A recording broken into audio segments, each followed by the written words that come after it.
V.I. Lenin. The Harm of Phrase-Mongering. Published, Pravda No. 69, June 13, May 31, 1917. Published according to the text in Pravda.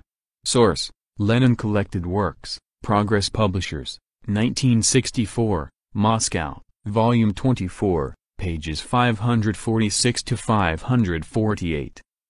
The answers of the French and the British governments clearly demonstrate the soundness of our repeated assertions that neither the Russian, nor the French, nor the British, nor the German capitalist government can throw over the policy of annexations, and that all such promises are designed to deceive the peoples.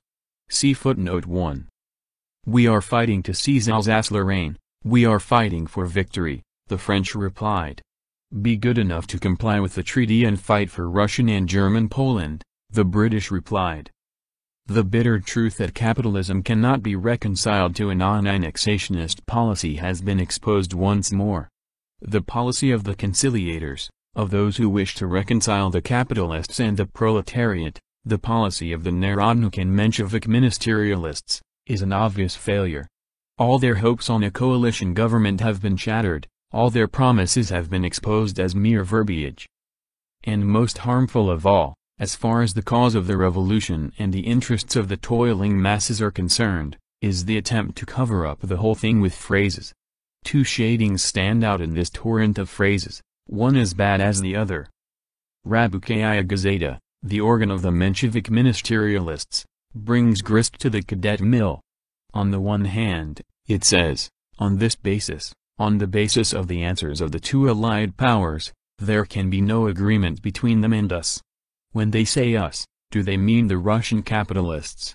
The theory of the class struggle is thrown overboard. It is much more profitable to spout phrases about democracy in the abstract, while trampling underfoot the elementary truth of Marxism, namely, that it is precisely within a democracy that the gulf between the capitalists and the proletarians is widest.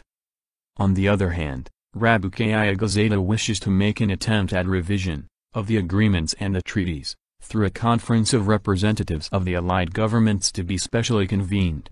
The same old story, agreement with the capitalists, which, in fact, signifies deception of the workers by playing at negotiations with their class foes.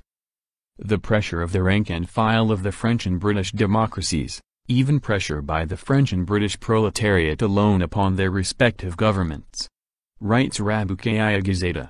In Russia the Mensheviks are supporting their own imperialist government, but in other countries they want pressure to be brought to bear.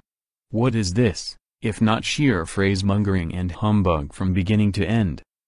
We are working for it, for world peace, by convening an international socialist conference to be attended by ministers from among those ex-socialists who have sided with their governments. This is working with a vengeance to deceive the people on a major scale by means of a series of minor deceptions.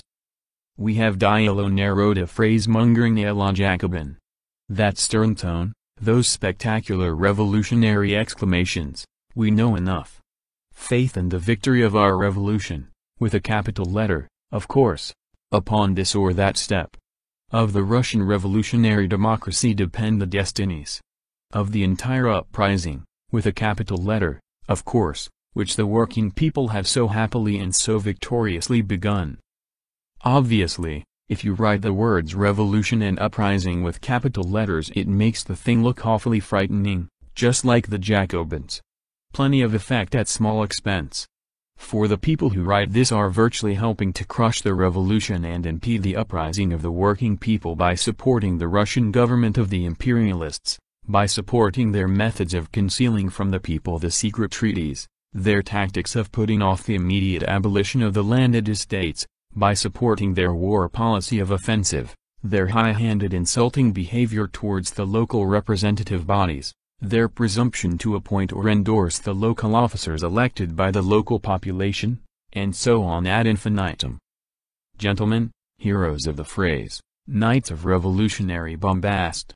Socialism demands that we distinguish between capitalist democracy and proletarian democracy, between bourgeois revolution and proletarian revolution, between a rising of the rich against the Tsar and a rising of the working people against the rich. Socialism demands that we distinguish our bourgeois revolution, which has ended, the bourgeoisie now is counter-revolutionary, from the mounting revolution of the proletarians and poor peasants. The former revolution is for war, for preserving the landed estates, for subordinating the local organs of self-government to the central government, for secret treaties. The latter revolution has begun to throttle the war by revolutionary fraternization, by abolishing the power of the landowners in the local areas, by increasing the number and the power of the Soviets, and by introducing everywhere the elective principle. The Narodnik and Menshevik ministerialists are spouting phrases about democracy in the abstract, about revolution in the abstract in order to cover up their agreement with the imperialist, now definitely counter-revolutionary, bourgeoisie of their own country, an agreement which, in effect, is turning into a struggle against the revolution of the proletarians and semi-proletarians. Notes. 1. This refers to the replies of the French and British governments to the declaration of the Provisional Government of March 27, April 9, 1917, published in the newspapers on May 28, June 10. The French note, like the British, welcomed the intention of the Provisional Government to secure the independence of Poland, and mentioned France's desire to fight in order to liberate Alsace-Lorraine and obtain indemnities from Germany. The British note tried to justify Britain's participation in the war. Both notes expressed the hope of Russia's continued cooperation in fighting to win the war. End of The Harm of Phrase Mongering, by V. I. Lenin.